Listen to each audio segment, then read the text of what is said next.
মাঠের মধ্যে কান্নায় ভেঙে পড়েছিলেন লিওনেল মেসি, কিন্তু শেষ হাসি হাসলেন তিনি। হ্যাঁ ভিউয়ার্স, অবশেষে কোপা আমেরিকা জিতলেন আর্জেন্টিনা। চলুন জেনে নিন কোপায় কারা গোল্ডেন বুট ও গ্লাভস পেলেন, আর সেরা হলেন কে। কোপা আমেরিকার সেরা খেলোয়াড় হলেন কলম্বিয়ার অধিনায়ক হামেস রদ্রিগেজ। ফাইনালেও খুব ভালো খেলেছেন, সব মিলিয়ে 6টি অ্যাসিস্ট করেছেন, একটি গোল করেছেন রিয়াল মাদ্রিদের প্রাক্তন তারকা। গোল্ডেন বুট পেয়েছেন লাউতারো মার্টিনেজ।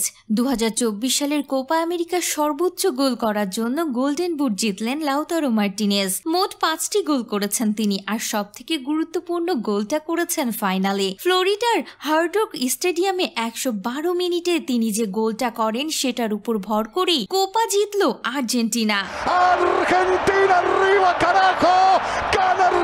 আর গোল্ডেন গ্লোভস পেলেন এমিলিয়ানো মার্টিনেজ।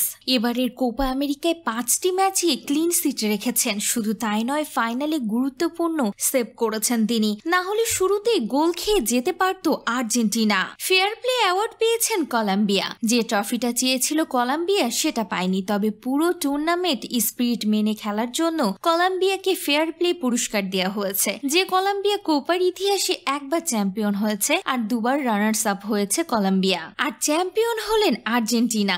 সব থেকে মূল্যবান ট্রফিটা নিয়ে গেল তারা, যা আর্জেন্টিনার 16তম কোপা আমেরিকার খেতাব। কোপা আমেরিকার ইতিহাসে কোনো দল এত সংখ্যক খেতাব জেতেনি। পরিসংখ্যান অনুযায়ী 16 বার কোপা জেতার পাশাপাশি 14 বার রানার্স আপ হয়েছে, আর পরপর 2বার চ্যাম্পিয়ন হলো আর্জেন্টিনা। 2021 সালে জিতেছিল আর 2024 সালে জিতলো।